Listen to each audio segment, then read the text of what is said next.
Hi అండి. అందరికి నమస్తే. ఎలా ఉన్నారండి? బాగున్నారా? Welcome back to my channel. ఇండియాకొచ్చాక ఫ్యామిలీ మెంబర్స్ మీట్ అవ్వుకుంటూ ఎంజాయ్ చేయడానికే సరిపోయింది. అస్సలు టైం లేదు వీడియోస్ ఎడిట్ చేయడానికి కానీ, వాయిస్ ఓవర్ వేయడానికి కానీ. సో, అందుకే వ్లాగ్స్ చాలా చాలా లేట్ అయిపోయాయి. సో, ఏమనుకోవద్దండి. Anyway I'm here. ఫైనల్లీ ఇండియాకొచ్చాక ఫస్ట్ వ్లాగ్ అయితే పోస్ట్ చేయడానికి వాయిస్ ఓవర్ అయితే ఇస్తున్నాను. చాలా చాలా హ్యాపీగా, చాలా చాలా మంచిగా ఎంజాయ్ చేస్తున్నాము ఇండియాలో. మేము ఇండియాకి వస్తున్న విషయం అమ్మకు తెలుసు కానీ ఏ టైం వస్తారో అస్సలు తెలియదు. ఎర్లీ మార్నింగ్ అమ్మకైతే ఫుల్ షాక్ ఇచ్చాము. ఇంకా పిల్లలైతే వాళ్ళ అమ్మమ్మతో చాలా చాలా మంచిగా ఎంజాయ్ చేస్తున్నారు. ఇండియాకి వస్తే ఇండియాలో ఎక్కువ డేస్ స్పెండ్ చేసేది మా ఇంట్లోనే. మా ఇంట్లో మా నాన్నగారు లేని లోటు నాకైతే బాగా తెలుస్తుంది.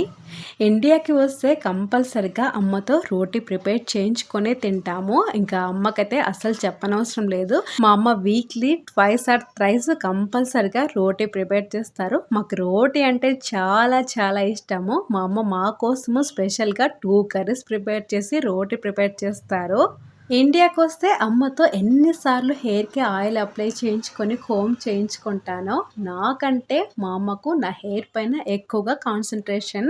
అమ్మ నా హెయిర్ పైన ఎక్కువ కేర్ తీసుకుంటారు. మా అమ్మ నా హెయిర్కి ఆయిల్ అప్లై చేయక ఎన్ని డేస్ అయిందో అసలు. ఇంకా మార్నింగే ఇంకా హెయిర్కి అయితే ఆయిల్ అప్లై చేయించుకుంటున్నాను. మా అమ్మ ఇంకా హెయిర్కి ఆయిల్ అప్లై చేయించుకుంటూ ఎప్పుడు లీవ్ చేస్తావు హెయిర్ని, ఒక్కసారి కూడా జడేసుకోవు అని మా అమ్మ మాట్లాడుకుంటూ నా హెయిర్ అయితే ఆయిల్ అప్లై చేస్తున్నారు. మా అమ్మ హెయిర్కి ఆయిల్ అప్లై చేస్తుంటే చాలా చాలా హ్యాపీ అనిపించింది. నేను అమ్మనైనా మా అమ్మకు ఎప్పుడు బిడ్డనే కదా. నాకు బైక్ రైడ్ చేయడం అన్నా, బైక్లో లాంగ్ డ్రైవ్ వెళ్ళడం అంటే చాలా చాలా ఇష్టము. అలా మా తమ్ముడితో లాంగ్ డ్రైవ్ వెళ్ళాము. చాలా మంచిగా ఎంజాయ్ చేసాము. ఇండియాకి వచ్చామంటే కంపల్సరిగా ఏ ఫుడ్ మిస్ అయ్యామో ఆ ఫుడ్ని కంపల్సరిగా ఎంజాయ్ చేస్తాము. చాలా క్రేవింగ్స్ ఉంటాయి. మాకు యుఎస్ఏలో ఫుడ్ దొరకడం చాలా కష్టం కదా. మనం ఏ ఫుడ్ అయినా ఇంట్లోనే ప్రిపేర్ చేసుకొని తినాలి కాబట్టి ఇంకా ఏ క్రేవింగ్స్ ఉన్నాయో కంపల్సరిగా ఆ క్రేవింగ్స్ని అయితే తీర్చుకుంటాము. వెయిట్ గురించి అస్సలు పట్టించుకోము. ఇంకా ఇండియాకి వస్తే డైట్ మొత్తం పక్కన పెట్టేస్తాము. మా అమ్మ మా కోసము కొన్ని పిండి వంటలు అయితే ప్రిపేర్ చేశారు. రవ్వ లడ్లు, చెక్లీలు ప్రిపేర్ చేశారు. రవ్వ లడ్డులో కూడా కొన్ని షేప్స్ లాగా ప్రిపేర్ చేశారు, కొన్ని రౌండ్స్ లాగా ప్రిపేర్ చేశారు. రవ్వ లడ్లు అయితే చాలా చాలా టేస్టీ ఉన్నాయి. ఇంకా చెక్లీలు కూడా చాలా టేస్ట్ ఉన్నాయి. పిల్లలు చెక్లీలు అయితే చాలా మంచిగా ఎంజాయ్ చేశారు. ఇది పాపడ్ చాట్ అని మా తమ్ముడు తీసుకొని వచ్చారు. చాలా చాలా టేస్ట్గా ఉంది. నేను యుఎస్ నుంచి వచ్చేటప్పుడు చాక్లెట్స్ తీసుకొని వచ్చాను. ఆ చాక్లెట్స్ని మా తమ్ముడికి ఇచ్చాను. మా తమ్ముడు వాళ్ళ కొలీగ్స్కి ఇవ్వటానికి. సో ఇంకా మా తమ్ముడిని అయితే ఫస్ట్ టైం యూనిఫామ్లో చూసేసరికి నాకైతే మా నాన్నగారే గుర్తొచ్చారు. చూడగానే నేను చూస్తుంటే నాన్నని చూసినట్లు ఉందని చెప్పాను మా తమ్ముడికి. మా నాన్నగారి జాబు మా తమ్ముడికి వచ్చింది కదండి. మా తమ్ముడు ఏపీఎస్ఆర్టీసీలో కండక్టర్గా వర్క్ చేస్తున్నారు. మా అమ్మ మా కోసం మంచి థాలీ అయితే ప్రిపేర్ చేశారు. రైస్ అండ్ శనగబేల పాయసము, లెమన్ రైస్ అండ్ పప్పు అండ్ వంకాయ కర్రీ. అమ్మ చేతి ఫుడ్ తినక చాలా డేస్ అయిపోయింది. మంచిగా లంచ్ అయితే కంప్లీట్ చేసాము. ఇంకా ఈవినింగ్ మా ఊరి రామాలయంలో భగవద్గీత శ్లోకాలు చెప్తున్నారంటే అమ్మకు చాలా ఇంట్రెస్ట్ అనమాట భగవద్గీత శ్లోకాలు నేర్చుకోవాలని. సో అందరం కలిసి అక్కడికైతే వెళ్ళాము. సో ఆ రోజు మా హస్బెండ్కి మీటింగ్ ఉందని చెప్తే ఫస్ట్ మేము ఆటోలో వెళ్ళాము. నెక్స్ట్ ఇంకా మా హస్బెండ్ అండ్ మా తమ్ముడు వచ్చారు.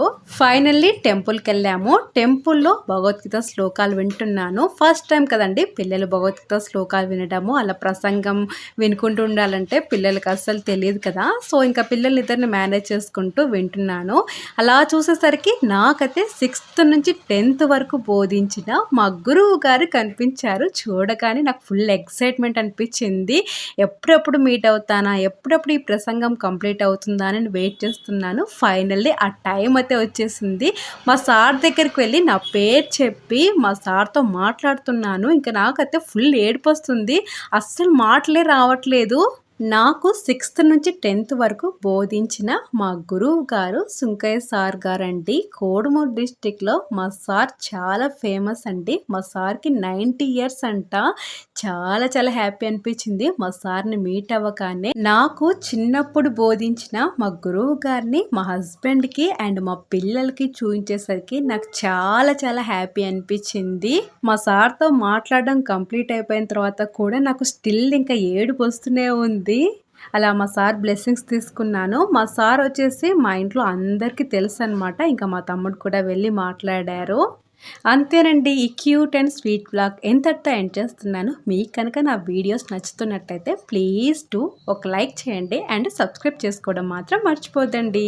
Thank you so much for watching this video. ఇంకో బ్యూటిఫుల్ వ్లాగ్తో మేము ముందుంటాను. అంతవరకు టేక్ కేర్. బాయ్.